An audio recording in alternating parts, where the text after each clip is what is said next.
ada 5 hal ya yang perlu kita perhatikan.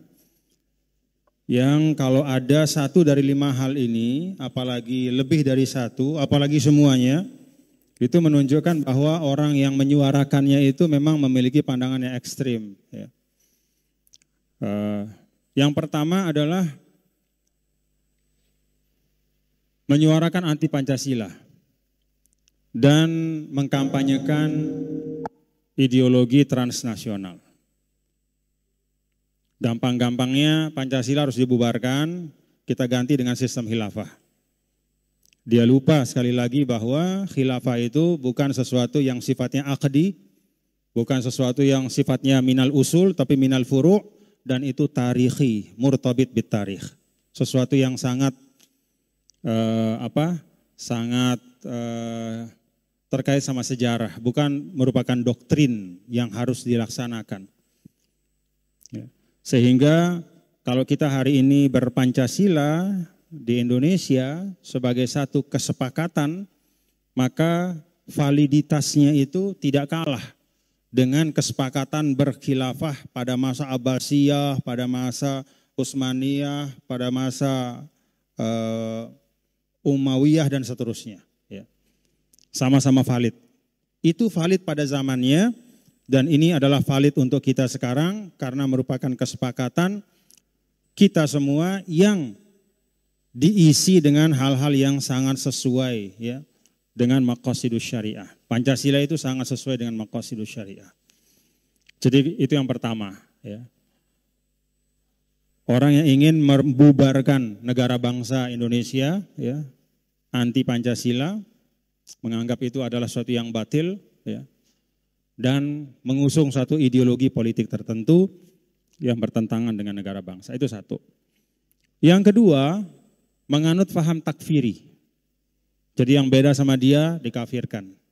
Ente kafir. Ente karena enggak sama saya, ya. Padahal urusannya misalnya urusan fikih dikafirkan. Gampang membid'ahkan. Ya. Gampang mengkafirkan, gampang mengatakan orang fasik. Yang kedua, menganut paham takfiri. Yang ketiga, dia bersikap intoleran terhadap perbedaan dan mengembangkan sikap eksklusif. Kalau ketemu orang yang mohon maaf tidak sama dengan dia, ya, dan dia mengukur itu rata-rata biasanya dari penampakan. Dilihat busananya nggak sama, nggak mau ngucapin salam. Padahal sama-sama Islam, dia membangun sikap eksklusif. Kalau dia pergi ke suatu masjid, kemudian dia ikut di sana, ternyata yang menjadi imamnya adalah orang yang menurut dia tidak sesuai dengan pandangannya, maka dia memisahkan diri.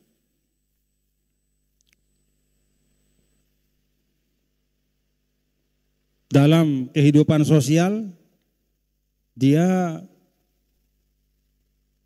mengembangkan sikap eksklusif, tidak membuka diri. Tidak wajar di dalam bersosialisasi.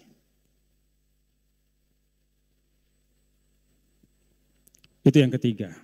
Yang keempat, dia anti dan tidak suka kepada segala hal yang berbau budaya dan kearifan lokal.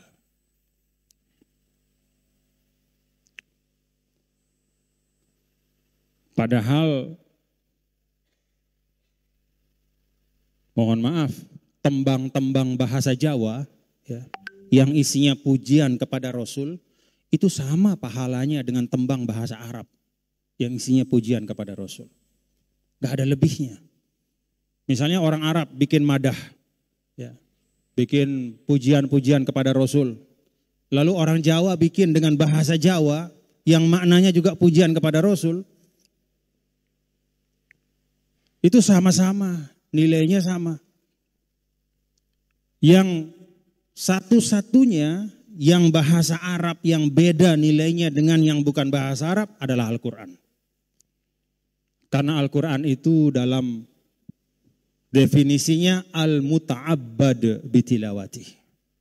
bacanya itu adalah ibadah. Jadi hanya Al-Quran bahasa Arab yang memang memiliki keistimewaan dibanding yang bukan bahasa Arab. Kalau yang lain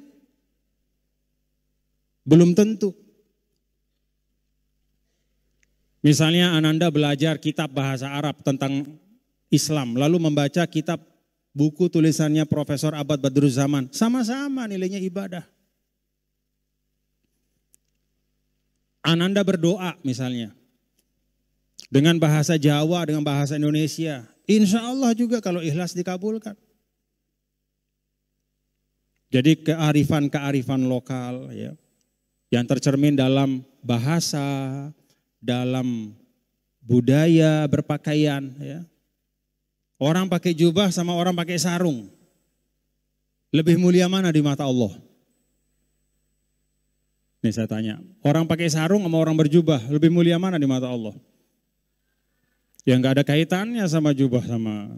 Sepanjang menutup aurat, wajar, tidak berlebihan, muhtashim dalam bahasa agama, udah itu Islami. Sesuai tuntunan Islam, mau namanya sarung, celana panjang, sirwal, jubah gamis atau apapun. Jadi tidak ada kaitan nilai keislaman dengan bentuk baju kita. Kalau ekstrimnya Abu Jahal juga berjubah. Kalau ekstrimnya. Ya. Karena itu ulama ketika membahas sunnah Rasulullah SAW kan membagi. Ada yang adah dan ada ibadah. Yang kita tiru mana? Yang ibadah bukan yang adah. Kalau yang adah itu bukan merupakan satu panduan yang harus diikuti. Karena adah itu terkait dengan kedirian beliau sebagai orang Arab. Sunnah ibadahlah yang harus diikuti. Kalau sunnah adah itu tidak harus diikuti.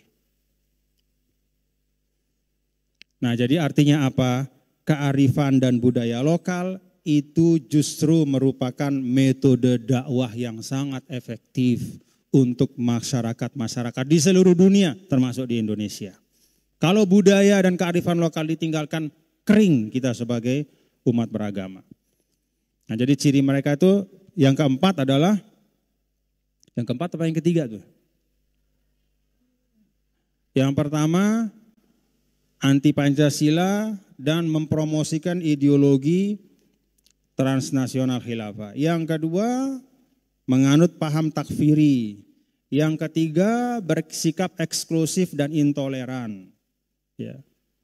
Dia selalu menyalahkan orang yang berbeda. Lalu yang keempat, dia anti betul sama segala produk budaya dan kearifan lokal. Yang kelima, ya, mereka suka membangun narasi yang menghilangkan kepercayaan kepada pemimpin. Jadi dibangun narasi yang anti pemimpin. Untuk menghilangkan kepercayaan kepada pemimpin. Dan itu terjadi banyak. Itu salah satu cirinya. Jadi kalau ada satu dari 5 ini, nah sebentar dulu. Yang kelima ini bukan berarti kita tidak boleh kritis. Ya. Tapi kritis itu beda dengan kampanye untuk distrust. Kritis itu beda dengan kampanye untuk supaya orang hilang kepercayaan. Dengan menghujat, memaki, mengumpat, dan segala macam, bikin hoax segala macam. Beda. Dalam Islam mengkritik itu bagian dari hisbah. Dan hisbah itu adalah min afdolil wazaif. Salah satu fungsi yang sangat mulia. Karena itu dia harus diproses dengan kemuliaan. Tidak boleh asal-asalan. Yang melakukannya harus ngerti, esensinya dia paham, caranya pun dia mengerti. Nah ini 5 ya. Kalau ada sebagian atau semuanya ya itu mendingan dijauhin aja lah yang kayak begitu.